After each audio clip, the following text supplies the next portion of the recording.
우리는 지금 한 해의 끝자락, 달력의 맨 마지막 장, 그것도 몇 주 남기지 않는 이 시기에 성탄을 기다리는 계절을 지나고 있습니다.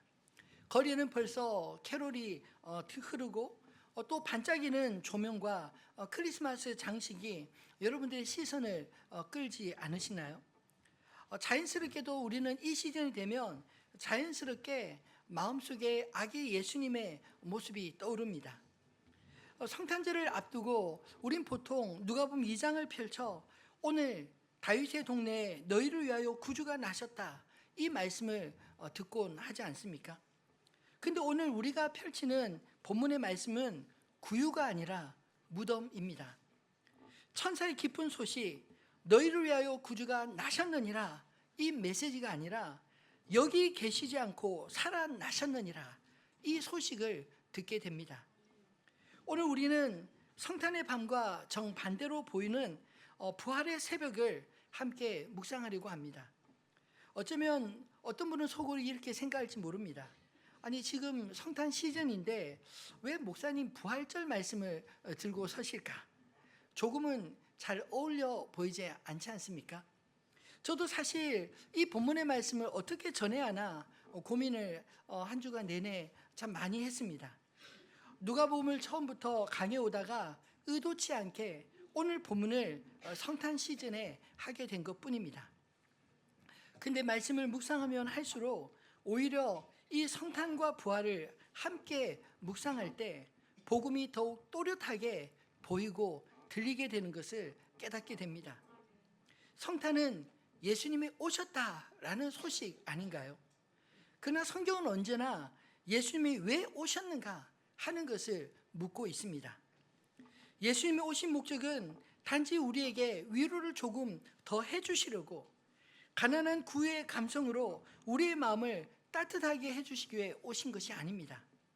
우리의 죄를 짊어지시고 우리를 대신해 죽으시고 죽음을 깨트리시고 다시 살아나기 위해 오신 것입니다. 그래서 성탄의 구유와 부활의 빈 무덤은 완전히 떨어진 두 개의 사건이 아니라 한 줄로 이어진 하나님의 구속의 사건인 것입니다. 구유에서 시작된 하나님의 사랑이 골고다의 십자가를 통과하여 오늘 본문에 나온 빈 무덤에서 완성되었습니다. 겉으로 보기에는 어울리지 않는 조합처럼 느낄 수 있지만, 그러나 오히려 이 계절이야말로 예수님이 왜 이 땅에 오셨는지, 그 길의 끝에서 어떤 새벽을 여셨는지 오늘 말씀을 통해 저 여러분에게 더욱 또렷하게 주님의 음성이 들려지기를 소망합니다. 오늘 본문의 여인들은 예수님을 사랑했지만 여전히 예수님을 죽은 자 가운데 계신 분으로 생각하며 무덤을 향하고 있었습니다. 그 길에서 만난 천사들은 여인들에게 뜻밖의 질문을 던집니다. 어찌하여 살아있는 자를 죽은 자 가운데서 찾느냐? 이 질문은 성탄을 기다리는 우리에게도 그대로 던져지는 질문이 아닐까요? 성탄의 계절, 여러분은 어디에서 예수님을 찾고 계십니까? 혹시 우리도 여전히 예수님을 죽은 자 가운데 추억의 예수로 그저 축제의 분위기와 감동 속에서만 찾고 계시는 않으신가요? 오늘 본문을 통해 우리가 예수님을 어디에서 찾느냐에 따라 우리 신앙의 방향과 깊이가 얼마나 달라지는지 두 가지로 함께 살펴보고자 합니다. 첫 번째는 무덤에서 예수님을 찾는 신앙을 살펴볼 텐데, 그것은 사실 죽음을 전제로 사는 신앙이라 말할 수 있습니다. 오늘 말씀에서 첫 번째 먼저 들어오는 장면은 안식 후 첫날 새벽에 향품을 가지고 무덤으로 가는 여인들의 모습입니다. 1절 말씀에 안식 후 첫날 새벽에 이 여자들이 그 준비한 향품을 가지고 무덤에 가서, 안식 후 첫날은 오늘날로 말하면 바로 주일 새벽을 의미합니다. 창세기에서 하나님이 첫째 날 빛을 만드셨던 것처럼 부활도 새 창조의 첫날 새 빛이 떠오르는 날에 일어났습니다. 게다가 시간도 새벽입니다. 아직 어둠이 완전히 가시지 않은 때 여인들은 향품을 들고 무덤으로 향했습니다. 이들은 예수님을 진심으로 사랑했습니다. 십자가 처형의 충격을 그 누구보다 가까이서 지켜보았고 안식일에는 율법대로 움직이지 못하다가 허용되는 가장 빠른 시간에 예수님의 시신을 장사 지내기 위해 서둘러서 집을 나와 무덤을 향해 간 것입니다. 그러나 여러분, 그 사랑은 어디까지나 예수님은 죽으셨다라는 전제에서 가진 사랑의 표현 아니었을까요? 예수님이 제3일에 다시 살아나리라 여러 번 말씀하신 것을 실제로 기대하며 확인하기 위해 움직인 것이 아닙니다. 이제는 다 끝났다 생각하고 죽은 자를 향해 걸어가는 슬픔의 걸음이었습니다. 사실 우리도 이 여인들처럼 예수님께 나아갈 때 이런 모습일 때가 있지 않으신가요? 예배당에 나오고 또 헌신하고 주님을 사랑한다 고백하지만 마음속 깊은 곳에 여전히 현실은 절대로 바뀌지 않아. 죽음 앞에서는 모든 게 다 끝이야. 이런 전제를 놓지 못할 때가 많이 있지 않으신가요? 신앙을 지난날의 추억으로만 붙잡을 때가 그렇습니다. 그때는 은혜가 참 많았는데 그 시절에는 뜨거웠는데 오늘의 자리에서 역사하시는 주님을 기대하지 못하고 늘 과거의 무덤만 들여다보는 신앙이 될 때가 있지 않으신가요? 어떤 분들은 심지어 신앙을 마치 장례식을 위한 보험 정도로만 여기기도 합니다. 평소에는 별로 관심이 없다가 마지막에 그래도 교회 다녔으니 천국에 가겠지, 막연한 위로 정도로 예수님을 찾는 분도 있지 않으신가요? 그때 우리는 이 여인들과 전혀 다르지 않습니다. 여전히 무덤에서 예수를 찾는 사람들입니다. 그러면 여인들이 무덤에 도착했을 때 처음 마주한 것은 무엇이었을까요? 2절과 3절 말씀을 보면 돌이 무덤에서 굴려 옮겨진 것을 보고 들어가니 주 예수의 시체가 보이지 아니하더라. 다른 복음서를 보면 여인들이 무덤을 가면서 누가 우리를 위하여 무덤 문에서 돌을 굴려주리요, 서로 걱정하면서 걸어갔다라고 기록합니다. 여자들의 힘으로는 도저히 옮길 수 없는 큰 돌, 그게 그녀들의 가장 깊은 고민이었습니다. 근데 막상 도착해 보니 그들이 염려했던 그 돌은 이미 옮겨져 있었습니다. 여인들이 걱정하고 있는 그 시간에 하나님은 조용히 그러나 분명하게 그녀들의 걱정보다 앞서 일하고 계셨던 것입니다. 성경을 보면 하나님은 늘 이렇게 일하십니다. 모리아 산으로 올라가던 아브라함이 그랬지 않을까요? 그는 이삭을 번제로 바치라는 말씀만 붙들고 올라갔지만 하나님은 이미 한 순양을 뿔에 걸리게 해놓으셨습니다. 아브라함이 도착하기 전에 여호와 일의 준비가 이미 있었던 것입니다. 홍해 앞에 섰던 이스라엘 백성도 그랬습니다. 앞은 바다요, 뒤는 쫓아오는 애굽 군대였지만 하나님은 이미 밤새 동풍을 보내 바닷물을 가르며 마른 땅을 준비하고 계셨습니다. 오늘 이 여인들도 마찬가지 아닌가요? 그들이 걱정하고 있는 동안 하나님은 이미 돌을 옮겨 놓으시고 무덤을 비우시고 부활의 아침을 그녀들에게 준비해 주셨습니다. 여인들이 바라던 최선은 그저 예수님의 죽음을 잘 모셔드리는 것이지 않나요? 그러나 하나님이 준비하신 최선은 시신을 잘 모시는 것이 아니라 예수님을 다시 살리셔서 죽음을 이기신 주, 부활의 첫 열매가 되게 하신 것입니다. 히브리서 2장 14절로 15절은 예수님이 왜 우리와 같은 몸을 입으셨는지 이렇게 말씀하고 있습니다. 같이 읽어볼까요? 자녀들은 혈과 육에 속했으며 그가 모양으로 혈과 육을 함께 지니심은 죽음을 통하여 죽음의 세력을 잡은 자 곧 마귀를 멸하시며 또 죽기를 무서워함으로 모든 자들을 놓아주려 하심이니 아멘. 여러분, 예수님이 육신을 입으신 이유 그리고 십자가에서 죽으시고 부활하신 이유가 이 말씀 속에 분명히 드러나 있지 않습니까? 단지 예수님의 부활은 우리가 조금 더 무서워하면서 죽음을 맞이하게 하려고 하는 것이 아니라 죽음의 세력 그 자체를 꺾어버리시고 우리를 죽음의 종로를 해서 완전히 해방시키기 위한 그런 사건이었습니다. 그래서 부활신앙은 그저 죽으면 천국 가겠지 정도의 막연한 위로가 아니라 오늘을 살아가는 우리의 삶의 전제를 바꾸는 그런 신앙인 것입니다. 우리의 마지막은 무덤이 아니라 부활이라는 전제를 가지고 오늘의 삶을 선택하고 믿음으로 살아갈 수 있게 만들어 주시는 것이죠. 그러면 여기서 한 가지 더 중요한 전환이 일어납니다. 부활의 신앙은 어떻게 우리에게 실제가 될까요? 단지 무덤이 비어있다는 사실만으로 사람들이 믿음에 갖게 될까요? 여인들이 빈 무덤만 보고 예수님이 드디어 부활하셨구나 깨달은 것이 결코 아닙니다. 그들은 여전히 그 빈 무덤 앞에서 당황하고 두려워하며 이해하지 못한 채 서 있었습니다.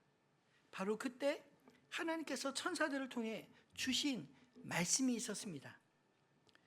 두 번째로 예수님을 말씀에서 찾는 신앙은 기억하고 증언하는 부활의 신앙입니다. 4절로 8절 말씀을 같이 한번 다시 읽어볼까요? 이로 인하여 근심할 때 문득 찬란한 옷을 입은 두 사람이 곁에 섰는지라 여자들이 두려워 얼굴을 땅에 대니 두 사람이 이르되 어찌하여 살아있는 자를 죽은 자 가운데서 찾느냐 여기 계시지 않고 살아나셨느니라 갈릴리에 계실 때 너에게 어떻게 말씀하셨는지를 기억하라 이르시기를 인자가 죄인의 손에 넘겨져 십자가에 못 박히고 제3일에 다시 살아나야 하리라 하셨느니라 한데 그들이 예수의 말씀을 기억하고 아멘. 천사들이 여인들에게 말하고 있는 것은 어떤 새로운 논리도 새로운 기적도 행한 게 아닙니다. 다만 예수님께서 너희들에게 갈릴리에서부터 말씀하셨던 그 말씀을 기억하라 그 말씀을 한 것입니다. 이미 갈릴리에서 예수님이 여러 번 하셨던 그 말씀은 무엇이었을까요? 누가복음 9장 22절에 예수님은 이미 이렇게 말씀하셨습니다. 이르시되 인자가 많은 고난을 받고 장로들과 대제사장들과 서기관들에게 버림받아 죽임을 당하고 제3일에 살아나야 하리라 하시고 또 누가복음 18장 31절로 33절에도 예루살렘을 향해 올라가시면서 다시 한번 제자들에게 말씀하셨습니다. 읽어볼까요? 예수께서 12 제자를 데리시고 이르시되 누가 참으로 올라가노니 선지자들을 통하여 기록된 모든 것이 인자에게 응하리라.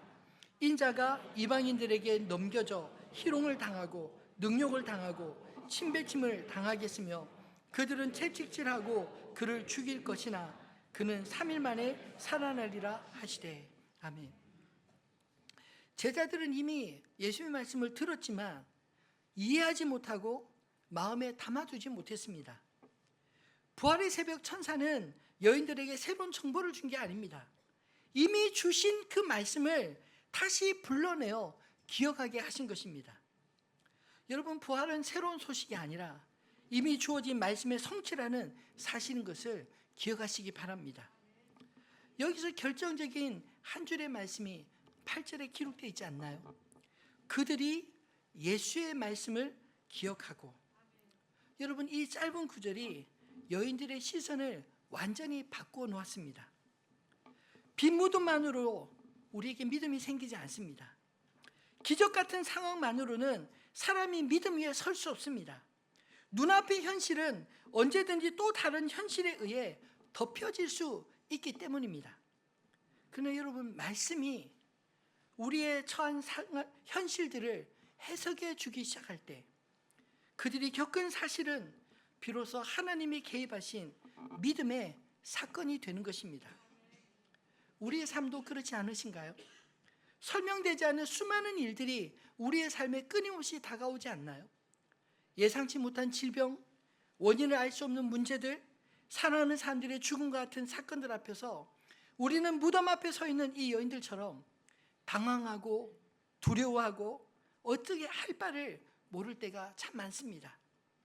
그때 우리를 붙잡아 주는 것은 눈에 보이는 어떤 상황이 아니라 바로 하나님의 말씀인 것을 기억하시기 바랍니다.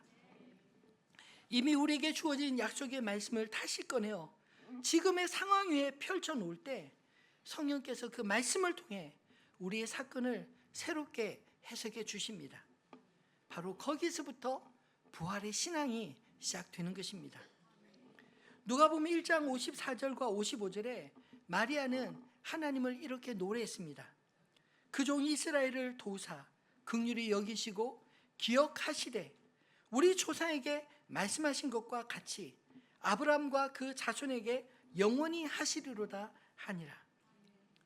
마리아에게 하나님은 자신의 언약을 기억하시는 하나님이셨습니다. 그 다음 누가는 마리아를 이렇게 묘사합니다. 2장 19절에 마리아는 이 모든 말을 마음에 새기어 생각하니라. 여러분, 하나님은 자신의 언약을 기억하시고 또한 우리는 그 언약의 말씀에 마음에 새겨 묵상하는 사람들이 아닌가요? 부활의 새벽 천사가 기억하라고 말했을 때 여인들은 예수님의 말씀을 기억하고 현실을 바라보는 눈이 바뀌었습니다.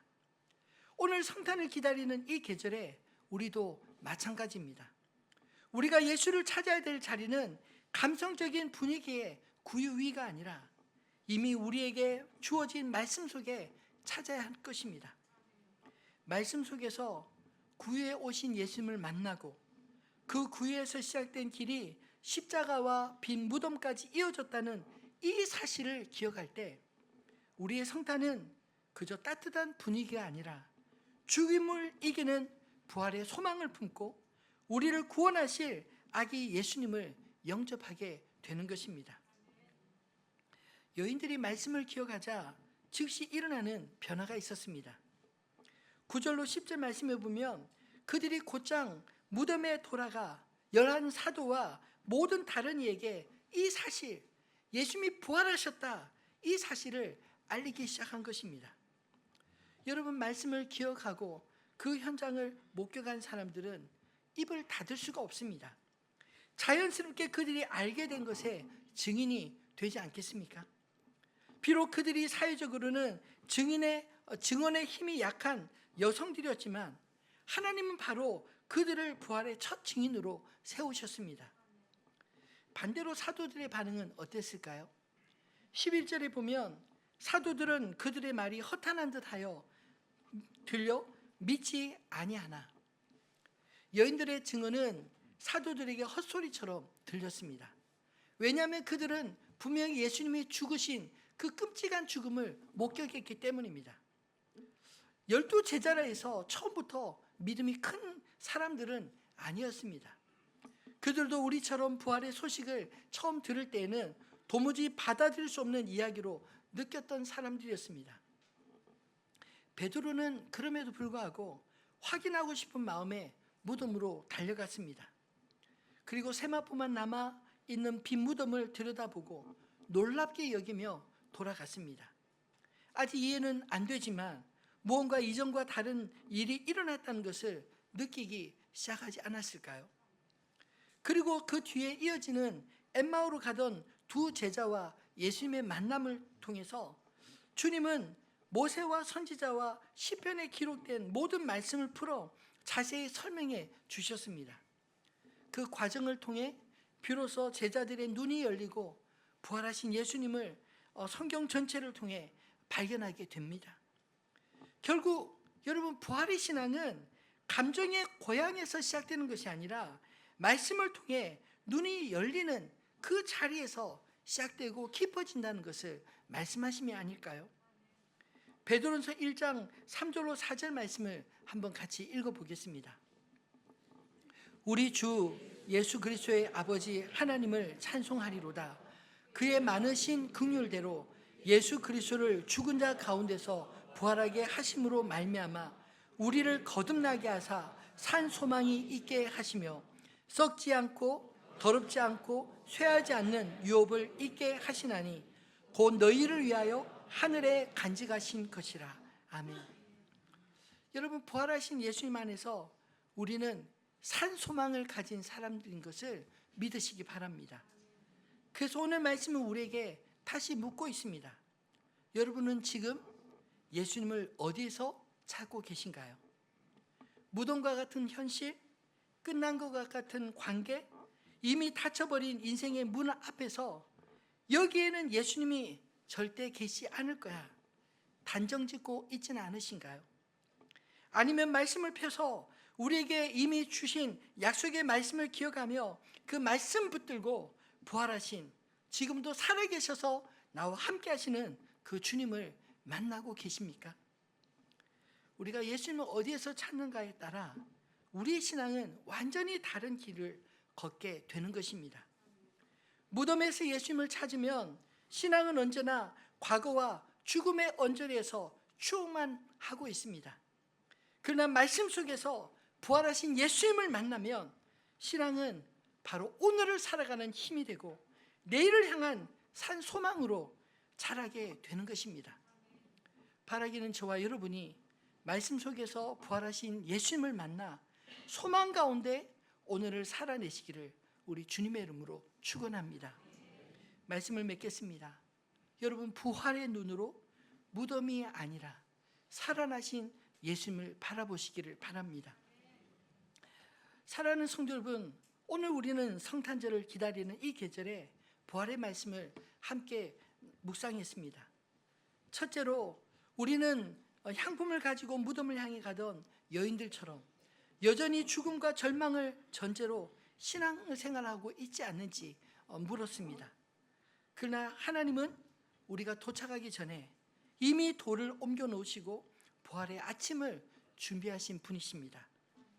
둘째로 부활의 신앙은 눈앞에 벌어지는 기적 그 자체에 머무는 것이 아니라 이미 우리에게 주어진 말씀을 기억하고 그 말씀으로 현실을 새롭게 해석하며 결국 부활의 증인으로 살아가는 삶이라는 것을 살펴보았습니다. 성탄의 계절에 우리는 하나님이 우리와 함께 하신다, 임마누엘 위로를 붙드시며 동시에 또한 부활의 말씀 앞에서 우리는 죽음이 결코 우리의 마지막이 아니다 라는 소망을 붙드시기를 소망합니다. 오늘 이 말씀을 품고 이번 한 주를 살아가실 때 한 가지 질문을 마음에 들고 가시면 좋겠습니다. 나는 여전히 무덤을 향해 살아가고 있는 사람인가? 아니면 부활하신 예수님을 찾으며 살아가고 있는 사람인가? 여러분, 포기해버린 관계, 희망을 거두어버린 인생의 자리, 이미 끝났다고 생각하는 내 영혼의 무덤 앞에서 오늘 부활하신 주님은 우리에게 이렇게 말씀하십니다. 어찌하여 살아있는 자를 죽은 자 가운데서 찾느냐? 여기 계시지 않고 살아나셨느니라. 내가 너에게 한 말을 기억하라. 참 공교롭게도 성탄의 계절에 부활의 말씀을 함께 나누는 것도 쉽지 않았는데 뜻밖에도 오늘은 살아가는 믿음의 형제의 장례 예배까지 겹치게 되었습니다. 강차석 집사님이 지난 석 달 전에 뇌출혈로 쓰러지셔서 3개월간 병상생활을 하시다가 다시 지난주에 뇌출혈이 일으키셔서 뇌사 판정을 결국 받게 되었습니다. 살아생전 본인이 장기 서약을 신청하신 것에 가족들의 깊은 고뇌와 동의를 거쳐 장기 기증을 하셔서 돌아가실, 죽어가는 한 생명을 살리고 우리 품을 떠나셨습니다. 사랑하는 형제를 떠나보내는 것은 언제나 슬프고 고통스럽습니다. 그 슬픔을 결코 우리는 가볍게 말할 수 없습니다. 우려할 때 우리는 마땅히 우려합니다. 그러나 우리가 장례를 치르면서도 기억해야 될 한 가지 사실이 있습니다. 무덤은 우리 강 집사님의 마지막 자리가 아니라는 점입니다. 데살로니가전서 4장 13절로 14절 말씀을 같이 읽어볼까요? 형제들아, 자는 자들에 관하여는 너희가 알지 못함을 우리가 원하지 아니하노니 이는 소망 없는 다른 이와 같이 슬퍼하지 않게 하려 함이라. 우리가 예수께서 죽으셨다가 다시 살아나심을 믿을진대 이와 같이 예수 안에서 자는 자들도 하나님이 그와 함께 데리고 오시리라. 아멘. 여러분, 우리는 슬퍼하지만 소망 없는 자처럼 슬퍼하지 않습니다. 무덤을 향해 걸어가지만 무덤에서 모든 것이 다 끝났다고 말하지 않습니다. 강 집사님의 장례를 치르며 우리 안에 이 질문을 또 던져보시기 바랍니다. 우리는 지금 강 집사님을 어디에서 찾고 계신가요? 만약 무덤 속에서 찾고 있다면 우리는 이미 그분을 잃어버린 자들일 것입니다.